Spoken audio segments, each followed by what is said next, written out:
네, 우리 사십니다. 할렐루야 샬롬 하고 인사하십니다. 할렐루야 샬롬 샬롬 샬롬 샬롬 샬롬.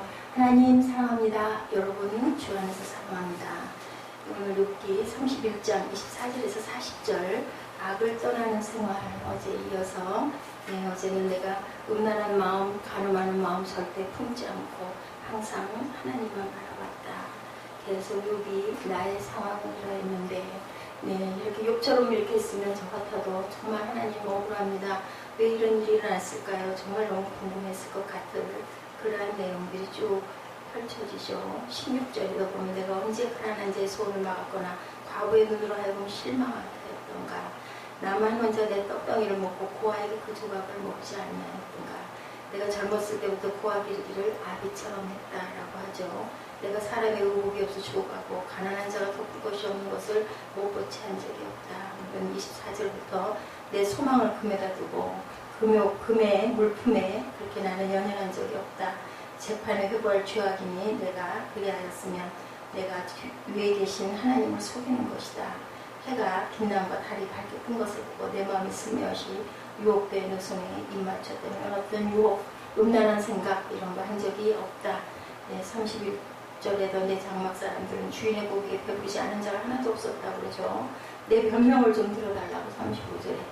그래서 이렇게 저희들이 어떤 억울한 일이 있으면 주변 사람들한테 하소연을 하게 되는데 그만 욥의 친구들은 기도한다고 기도하고 그래서 정말 중요한 것은 우리가 믿음 생활을 한다면서 내가 신앙 연조가 얼마고 내 기도가 응답이 잘 된다 해서 그런 것을 빌미로 상대방들을 두렵게 하고 겁나게 하고 내가 정확한지 아닌지도 모르면서 그런 경우들이 얼마나 많은지 우리의 생각이 우리의 그것이 하나님이 주신 거다라는 생각을 착각할 때가 있죠. 일부러 그러는 건 아닌데 정말 조심해야 될 부분이다라는 생각을 합니다. 밀 대신에 가시나무가 나고 고리 대신에 독고리가 나는 것이 마땅하다. 내가 값을 내지 않고 소출을 먹고 소작인들에게 그들의 그 수고의 대가를 만약에 주지 않고 억울하게 했다면 나는 정말 이렇게 가시나무가 나서 독고리가 나서 내가 죽는 게 마땅하더라고. 이렇게 고백을 합니다. 지금까지 말할 수 없는 환난을 겪고 친구들은 욥의 죄를 범했기 때문에 죄의 값으로 벌을 받는다고 이렇게 나를 억울하게 했지만 나는 정말 결박하다. 지난 시간에 나는 하나님의 말씀 욥이 성공에 있어서는 정말 깨끗했다라고 얘기하죠. 이것은 누구도 상담할 수가 없고 악은 모양이라도 버리라 하고 말씀하죠. 그리고 스스로 섰다고 하는 자가 넘어질까 조심하라. 항상 우리는 경계해야 되고 그런 자리, 그런 환경을 일단은 만들지 않아야 됩니다. 나는 괜찮아는 있을 수 없죠. 병에 장사가 없는 것처럼 공부 많이 한 사람도 권력을 많이 누린 사람도 명예를 가지고 있는 사람도 어떤 사람도 이것은 우리가 아니다라고 생각할 수가 없습니다. 죄는 모양이라도 버리고 가까이 가지 말아야 되겠죠. 욥은 세상 재물을 탐내어 거기에 마음을 쏟지 않았다. 이 세 가지 방면에 실제로 그렇게 주장합니다. 24절에 내가 언제 금으로 내 소망을 삼고 정금도로 너는 내 의뢰하는 바라 하였던가. 내가 그 금에 의지하여서 내 모든 것들이 다 금이면 돈이면 해결된다고 생각한 적은 없다. 자기가 결코 이 세상의 재물을 탐내어 마음을 쏟지 않았고 그것을 자기 기업이라고 여기거나 행복의 조건이라고 생각한 적이 없다. 우리가 한참 그 성전에 그런 데 나왔었죠.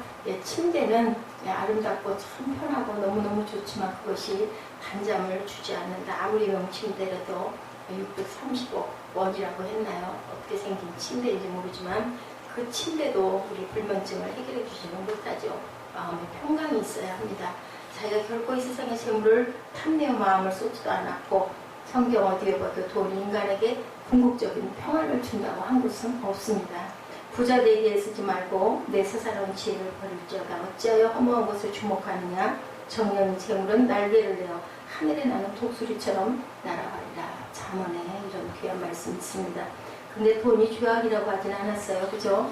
너무 돈을 사랑하지 말라고 그러지. 왜냐하면 돈에 무관심하는 사람 별로 없습니다. 왜냐하면 돈이 있어야 우리가 살아가는데 편리하기 때문에 부당한 소득이나 재물을 모으려는데 그릇된 동기나 부유한 사람들의 자기만 알고 남의 어려움을 무시하는 태도는 하나님도 미워하시지만 돈이 죄라고 이렇게 말씀하지는 않습니다.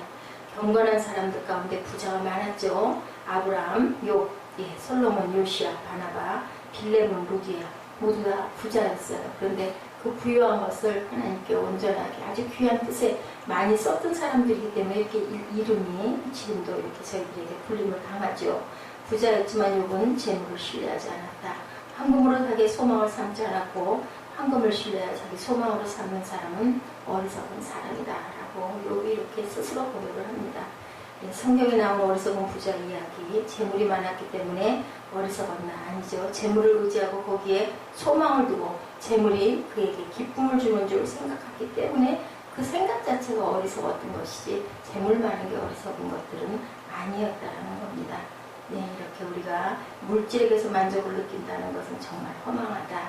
부자가 하늘나라에 들어가기가 낙타가 바늘귀로 들어가는 것만큼 힘들다라고 주님도 말씀하시죠. 욥은 부자였지만 재물에서 만족을 얻지 않았고 언제 재물의 풍부함과 손으로 얻은 것이 많음으로 내가 기뻐하였던가. 25절에 신명기 8장 17절에 두렵건대 내가 마음에 이르기를 내 능과 내 손으로 힘으로 내가 이 재물을 얻었다 할까 하노라. 내 하나님 야훼를 기억하라. 그가 내게 재물을 얻을 능을 주셨습니다. 하나님께서 주신 것이다 라는 거죠. 내가 잘나서 이 재물을 모은 게 절대 아니다. 그렇다면 그 재물이 주신 분에게 아까울 것은 하나도 없다라는 거죠.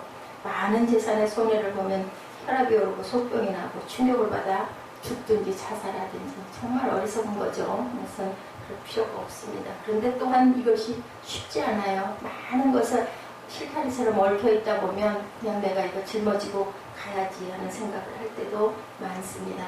욥기 1장에 갑자기 모든 재산을 잃어버리게 되었을 욥이 한 말, 내가 모태에서 뭘로 나왔어요? 알몸으로 적신이 나왔사온즉 적신이 그리로 돌아가올지라. 주신 자도 야훼시오 취하신 자도 여호와시니 여호와 이름이 찬송을 받으실지이다. 맞습니다. 하나님께서 우리를 지어주셨고 세상에 나올 때 우리는 다 아무것도 갖지 않고 나오죠. 돌아갈 땐 그래도 상복을 입고 우리 옷을 베옷을 입고 갑니다. 그것도 은혜죠. 디모데전서 6장 7절입니다. 우리가 세상에 아무것도 가지고 온 것이 없음에 또한 아무것도 가지고 가지 못하리니 공술의 공수거죠. 세상에 사는 동안 아무리 많은 것을 손에 쥐고 살았다고 해도 갈 때는 하나도 우리가 빈손으로 갑니다. 성경은 우리가 먹을 것과 입을 것이 있은즉 족한 줄로 알 것인다. 이 사실을 우리가 가끔 잊어버려요. 우리에게 세상은 불만을 조장하여 우리로 하여금 행복하지 못하게 하려고 하죠. 만족은 결코 세상적인 것이 넉넉한 데서 얻어지는 것은 아닌데, 그래서 보면 우리 그 선진들 열심히 벌어서 꼭 집방판을 마련하고 그 이후에 우리 편하게 삽시다 하고 정말 옆도 좌우도 무슨 그 젊은 시절에 약간의 그 어떤 그 여유도 즐거움도 없이 죽어라고 허리가 휘도록 벌어서 집을 장만하고 나면 그 다음에는 병을 얻거나 그저 부부가 불화하거나 그래가지고 결국은 또 남은 생을 복되게 살지 못하는 경우들이 참 얼마나 많았나. 그 이후로는 또 그런 것들을 비웁시다. 그게 집이 그렇게 참 집에 연연했었어요. 중요하기는 하죠. 근데 근거지가 항상 옮겨 다녀야 한다는 생각을 하면 굉장히 정말 그 불안한 마음이 들 수 있지만, 그러고 나니 그렇게 하지 말자. 세상을 그렇게 살기냐. 젊은 시절 즐겁고 정말 아름답고 이쁠 때 이쁜 것도 많이 보고 누리고 살자. 그러다 보니까 또 너무 또 그쪽으로 치우쳐가지고 요즘에는 방황하고 방종하는 그런 삶을 사는 사람들이 또 많습니다. 중요한 것은 우리가 좌로나 우로나 치우침이 없어야 된다. 성경에 또한 부활이 하는 자들은 시험과 올무와 여러 가지 어리석고 해로운 정욕에 떨어지나니 사람으로 침륜과 멸망에 빠지게 하는 것이라. 돈을 사랑함이 일만하게 뿌리가 된다. 그러니까 돈이 나쁜 게 아니라 그 마음이 거기에 너무 쏟아지면 미혹을 받아서 그것을 너무 사모하다 보면 믿음에서 떠나서 근심스러운 삶을 살게 되니 그것을 정말 조심해라. 우리가 또한 약도 그렇죠. 너무 과용하다 보면은 그 약으로 인하여 여러 가지 합병증이 또 생깁니다. 잠언 28장 20절 솔로몬이 말하죠. 충성된 자는 복이 많아도 악한 눈이 있는 자는 재물을 얻기에만 급하고 빈궁이 자기에게 임할 줄은 알지 못하느니라. 눈이 악하고 그 악한 것으로 인하여 미혹을 받아버리면 그냥 마음을, 우리의 양심을 삼켜버리는 게 얼마나 많은지요. 윌리엄 바클레이가 이런 말을 하죠. 돈 그 자체는 선하지도 악하지도 않다. 다만 돈에 대한 사랑이 악으로 변할 위험이 임할 뿐이다 라고 합니다. 돈 가지면 많은 사람을 부지하고 선행을 할 수가 있어요. 지금 정말 그 먹을 것이 없어서 죽어가는 아이들 생명들이 얼마나 많습니까? 아이를 딸아이를 막 돈에, 지금 우리나라 돈으로 말하면 1,000원에 팝니다. 이런 경우들이 너무나 많아요. 아이를 그냥 사람이 아니고요, 물건으로 주고 팔고 사고 하는 나라들이 많습니다. 자기 자신의 욕망을 위해서 이기적으로 쓸 수도 있고, 돈이라는 건 곤란에 빠진 이웃의 부르짖음에 대해 관대하게 대답해 줄 수도 있는 귀한 것. 돈은 힘을 주는데 그 힘은 언제나 이중성을 갖죠. 왜냐하면 돈은 악을 위한 힘도 될 수 있지만 선을 위한 힘도 될 수 있기 때문에 우리가 조심하지 않으면 탐욕의 소용돌이에 휩싸여 패망으로 인도될 것이 분명하고, 황금주의 물증반응주의는 한마디로 말해 살인하는 그런 경우가 많다. 그것으로 돈 많으면 뭐예요? 이 핵만 들어가지고 그냥 위협하죠. 정말 우리가 조심해야 됩니다. 사람들은 흔히 크게 되고 높아지고 많아지고 유명해지면 과거에 우리가 어렵게 살았던 것을 감추려고 하는 경우도 있는데, 그럴 필요가 절대 없는 거죠. 둘째는 욥은 우상숭배죄를 범하지 않았다. 10계명에도 둘째 계명, 너를 위하여 우상을 만들지 마라. 이스라엘 민족을 인도해낸 모세가 하나님의 산에 올라가 얼마 지내는 동안 그만 바알신 금송아지 만들어가지고 거기다 막 절하죠. 내려오니까. 그래서 그 10계명을 던져서 깨뜨려버리는 그러한 사건도 있었습니다. 하나님은 영이시기 때문에 물질로 만든 어떤 형상으로 대표할 수 없는데, 오해하는 인간은 여러 가지 미신에 타락을 하고 맙니다. 여기다라도 또 좀 빌어볼까? 왜 하나님은 응답을 안 하시는 거야? 왜 이렇게 빠르지 않은 거야? 이런 마음들, 급한 마음들이죠. 천주교의 교황은 타락된 하나님의 영상 가운데 하나입니다. 인간이 만들어 놓은 우상이죠. 교황은 무엇을 주장한다고 그래요? 교황은 어떤 것도 잘못이 없고 어떤 말도 실수가 없다. 교황의 말씀에는 잘못이 없다. 근데 교황도 사람이에요. 그죠? 목회자들도 사람입니다. 종들도. 하나님은 잘못된 길로 나가는 손자들을 보면서 훈계하거나 권하지 못하는 마음 약한 노인처럼 생각해서는 안 된다. 또 그렇다 해서 너무 두렵고 떨리는, 우리가 쉽게 길에 나갔다가 우리 전화하다 어떻게 해요? 안전벨트 안 하면 어떻게 해요? 근데 먼저 그걸 우리가 잘해야 됩니다. 근데 교통순경 보면 어떻게 해요? 그냥 얼른 신용을 하죠. 또 그래서도 안 되겠죠. 하나님의 눈치만 보면서 하나님 마음 중심으로 섬기지 않냐고, 형식으로 외모로 섬겨. 이사야가 한 말대로 입술로는 하나님을 공경하면서 마음으로는 먼 사람들이 많이 있습니다. 이런 의식적으로 형식적으로, 그저 아니면 겁나고 두려우니까 몰래 숨어서 하려고 하는, 절대로 숨을 수 없다. 코람데오 하나님이시라는 것을 우리가 너무 잘 압니다. 욥은 오직 하나님께만 돌려야 하는 경배와 영광을 피조물에게는 바친 적도 없다. 우상숭배의 죄를 범하지 않았다라고 얘기를 하죠. 내가 그랬다면 정말 나는 죽어마땅하다라고 고백을 합니다. 바알에게 나는 무릎을 꿇지도 않았다. 육체적 간음에 대해서도 마찬가지로 이렇게 영적인 간음에도 나는 정말 자기 눈과 계약을 맺었을 정도로 나는 그런 적이 없다. 욥은 열심을 다해 자기 마음을 지켰죠. 그리하여 그 마음이 몰래 꾀임을 받아서 햇빛과 달빛 가운데 신령한 영광이 있음에 영광을 돌려야겠다는 생각을 하지 않았다. 욥은 또한 남을 해친 적도 없다. 마태복음 5장 43절입니다. 바리새인들, 너는 내 이웃을 사랑하고 내 원수는 미워하라고 가르쳤는데 그러지 않았다라는 거죠. 나는 내 원수를 사랑하고 또한 이웃도 사랑했다라고 욥은 얘기합니다.